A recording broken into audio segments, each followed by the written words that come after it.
Yo creo que, bueno, como ayer ya participé en una mesa, pude hacer los agradecimientos de rigor y en todo caso manifestar el placer de poder compartir estas discusiones. Me ha sorprendido la relevancia y la centralidad que una cierta discusión sobre el populismo, que por supuesto no lo asume, digamos, como un conjunto de bajas pasiones o como una deformación propia del vulgo, tiene en este congreso. No se parece demasiado a congresos de ciencias sociales en otras latitudes. Y me parece que tenemos una oportunidad de profundizar en una mirada teórica que entiendo que más o menos compartimos, en unos referentes teóricos que más o menos compartimos y en los que creo que a lo mejor que podemos permitirnos no profundizar o no glosarlos demasiado. Creo que tenemos una oportunidad de profundizar que se deriva de una paradoja, que sería aquella por la cual la latinoamericanización de algunas situaciones políticas en Europa permite deslatinoamericanizar los estudios sobre el populismo. Es decir, nos permite tener ejemplos a la contra o en contextos culturales, políticos e institucionales muy diferentes que nos permiten hacer una distinción, que nos permiten desbrozar cuáles serían las características, si me permitís, no sé, particulares, específicamente latinoamericanas de algunos de los fenómenos nacionalpopulares, con todas las diferencias que hay, obviamente, de unos países a otros, y desbrozar esas y destilar cuáles serían algunos de los elementos constitutivos de una lógica propia, de una forma propia de mirar la política y de construcción política. Por eso digo esa paradoja de que una cierta latinoamericanización de los escenarios políticos europeos nos ayuda a deslatinoamericanizar los estudios sobre el populismo, evitando esa captura que decíamos ayer, por la cual se pueden convertir en, digamos, un soporte teórico sofisticado para estudios de un área geográfica determinada que no tendría nada que decir sobre fenómenos políticos universales, que por supuesto, como todos los universales, suceden más al norte. Creo que de esa paradoja se deriva una posibilidad de discusión que me parece apasionante y para la cual querría apuntar tres o cuatro ideas. Una de las cosas que a mí me parecieron más paradójicas y más interesantes en Hegemonía y Estrategia Socialista, digamos un cierto libro fundante de una perspectiva, era que es un libro que discute desde el marxismo, pero que encuentra los fenómenos más interesantes en los confines, en los límites, en las herejías de un enfoque. Así que tenemos esa situación problemática por la cual van haciendo, me parece, Ernesto Arclao y Santalmuf, un recorrido que a mí me parece apasionante por aquellos autores que han llegado más lejos en la comprensión o en la postulación de una lógica propia, específica de lo político, no sometida a ningún otro tipo, digamos, no siendo epifenómeno de ninguna otra cosa, pero que piensan dentro de una matriz que les permite pensar a la ofensiva, pero que también se convierte en un punto, en una jaula. Y entonces señalan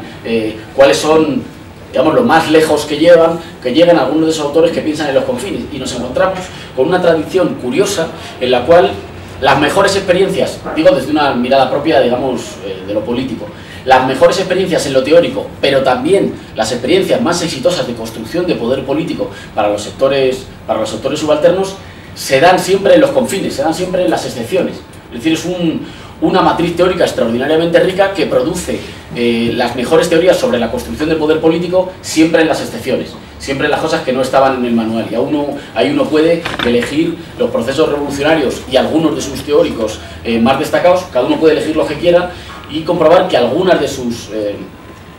especificidades más ricas tienen que ver precisamente con haber tirado a la basura los manuales de su época. Esto no por una suerte de reivindicación, digamos, no sé, como estética de lo iconoclasta, sino porque se van desembarazando y luego lo justifican, eso se ve yo creo mucho en el último Gramsci, se van desembarazando de todo lo que no les permite pensar una lógica propia del poder y en última instancia luego, con una suerte como de discusión teológica, tienen que volver a integrarlo en el corpus teórico. Bueno, pero oigan, yo no me he salido de la tradición, lo que pasa es que he encontrado un tipo que en última instancia me permite pensar un poco más allá, pero como lo más interesante está en los confines. Y me parece que uno de los elementos más ricos de la lógica, digamos, o del enfoque de la hegemonía y del populismo para pensar la política es esa advertencia que nos dice que las formas de construcción de poder político moderno descansan en algo que les hace al mismo tiempo muy fuertes y muy débiles, que es precisamente la relación hegemónica. Es la capacidad de gobernar incluyendo a los gobernados, que les garantiza una estabilidad sin precedentes, pero también les obliga a una perpetua negociación de su régimen y por tanto a un perpetuo juego de compuertas, de apertura y de cierre, de inclusión y de exclusión, por la cual los regímenes que no son capaces de incluir una buena parte de las demandas, de las necesidades, de los anhelos, no pensemos solo en demandas satisfechas por políticas públicas, sino de los anhelos, de las esperanzas de los gobernados, se cierran y por tanto van perdiendo capacidad de articular consenso y son débiles, pero en el otro extremo, aquellos que solo ampliaran y concedieran todo, borrarían las trazas propias de ningún proyecto histórico, así que digamos no tendrían ninguna capacidad de avance y al final acabarían siendo suplantados por un grupo con más énfasis o con más capacidad de empuje. Esto nos obliga, yo lo ponía, me perdonáis, lo ponía en una metáfora, futbolística. Había un jugador jugó en el Barça también, pero jugó en el Real, no me gustaba jugar en el Real Madrid,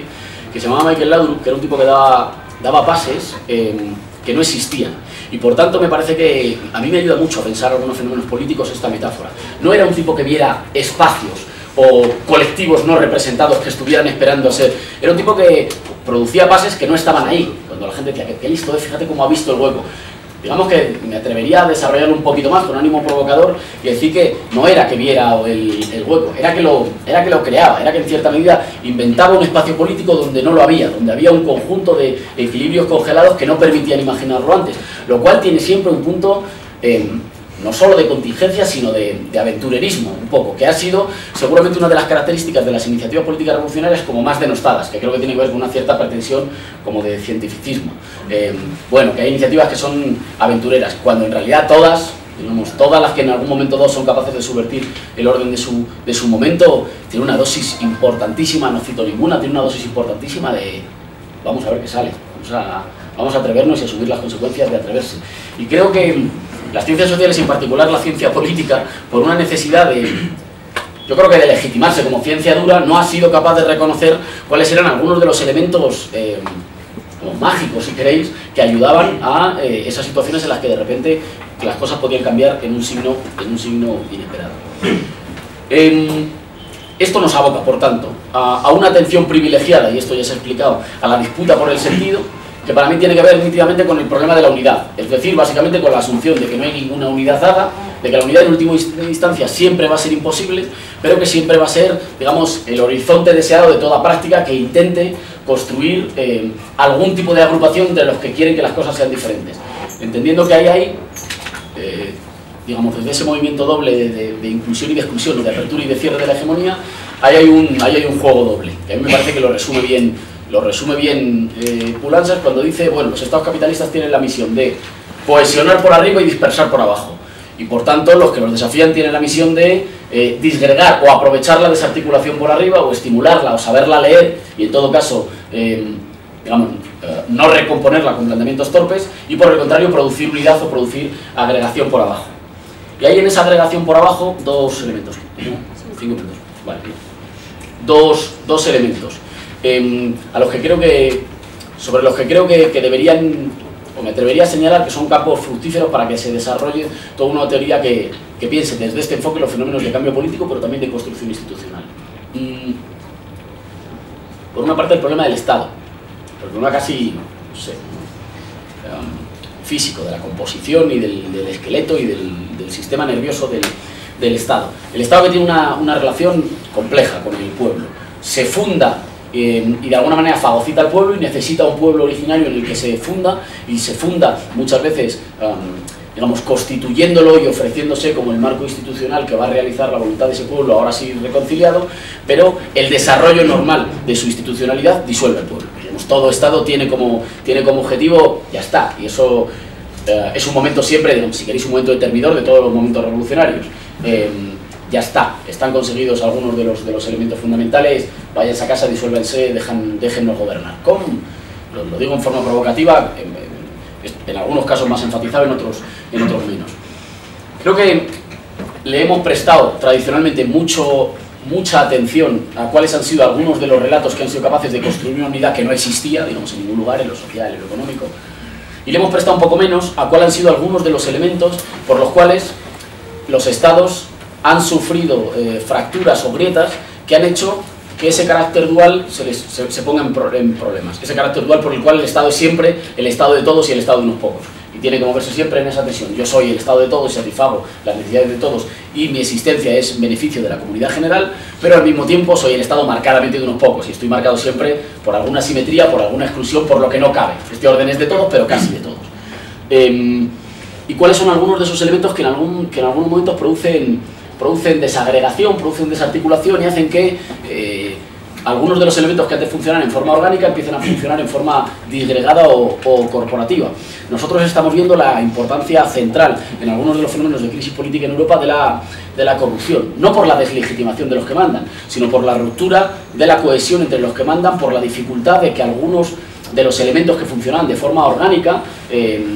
se sigan comportando, guardando un cierto interés colectivo y no se abra una cierta dinámica de sálvese que pueda y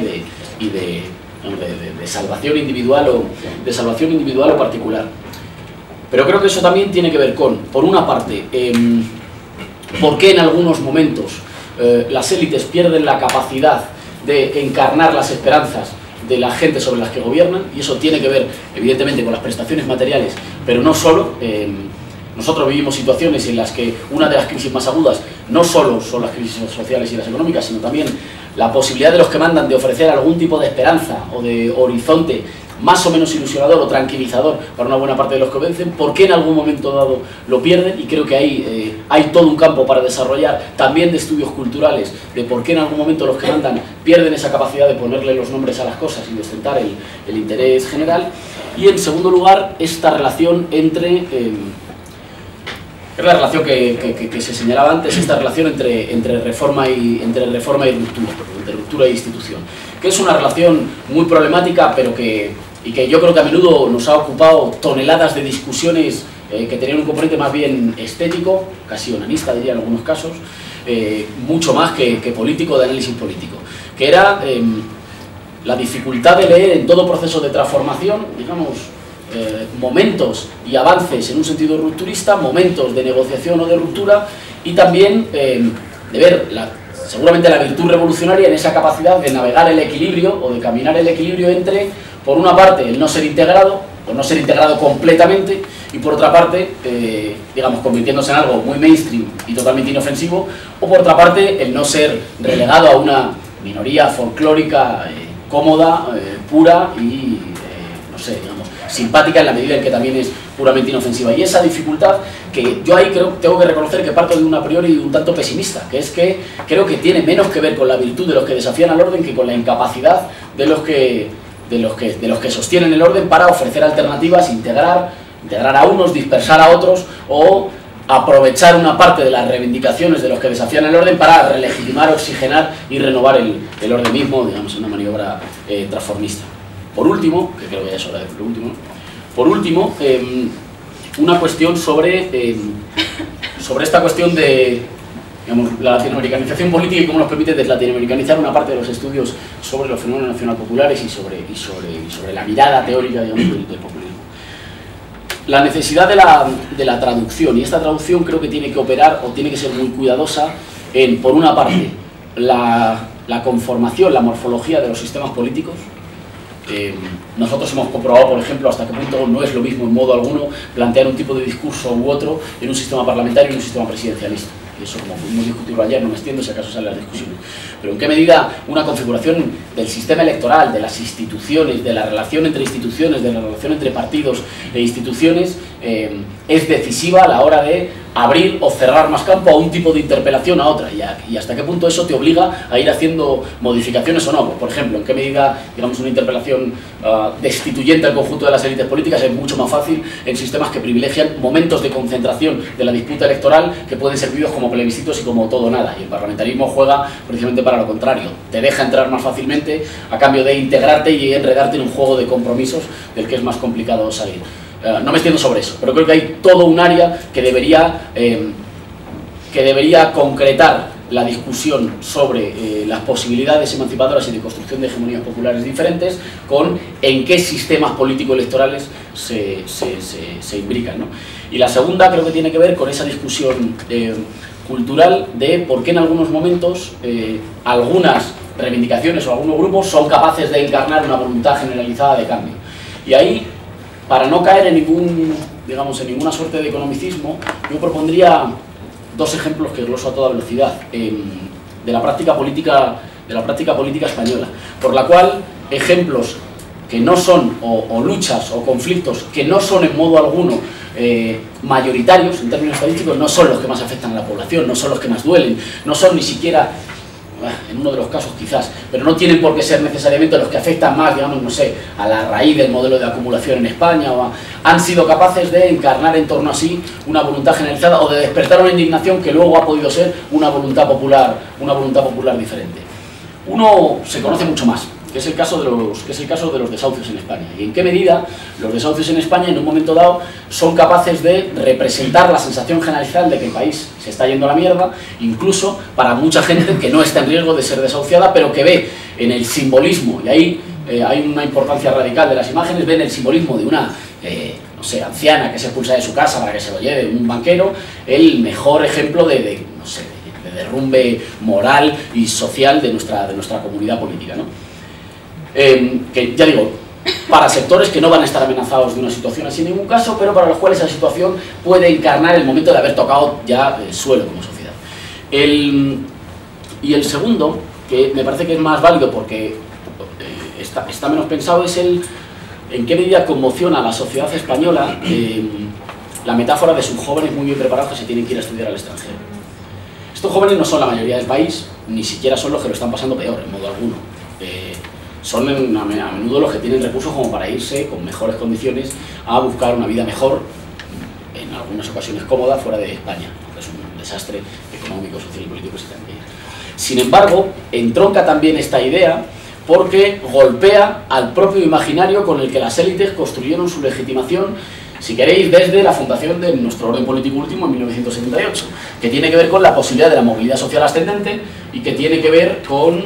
digamos, nuestra integración como país moderno en la Unión Europea y con una movilidad social que en todo caso es individual. Y golpea en el corazón de la adhesión de las clases medias al orden político instituido. Yo cumplí con todas las labores que tenía que cumplir, mi hijo tiene 725 másters y fíjate que se está teniendo que ir fuera del país. ¿Y en qué medida? Para hacer una lectura me parece aguda de cuáles son esas grietas por las cuales algunas veces los que dominan dejan de tener capacidad de dirigir y de construir en torno a sí un interés general, hay que prestar atención precisamente al discurso de ellos, al discurso de los que dominan, y en qué medida hable en algunos momentos grietas que es incapaz de colmar después. Y es de esa incapacidad y de la posibilidad de leerlas, de implicarse en ellas y de jugar, pues seguramente con la mejor lección, digamos, de la mirada que pone en el centro la hegemonía con respecto al pensamiento de los fenómenos políticos, de la capacidad de mancharse del orden viejo para utilizar algunos de sus elementos para la transformación o para la apertura de posibilidades para un orden nuevo. Esto es, de nuevo, ni la integración institucional plena, ni la exterioridad plena y absoluta que rechaza todo lo existente y por tanto no es capaz de moverse en las grietas y los intersticios de lo que ayer era un sentido instituido que generaba estabilidad y que hoy ofrece grietas para la construcción de una voluntad popular diferente. Y ahí hay que prestarle una atención crucial a todos los, no quiero decir ropajes, pero a todos los elementos estéticos, culturales, étnicos, religiosos, de la historia nacional, artísticos, que en un momento dado pueden jugar para la conservación de lo existente o en un momento dado pueden ser rearticulados para conformar una voluntad popular diferente, una voluntad general diferente, una posibilidad de construcción de bloque histórico y de Estado diferente.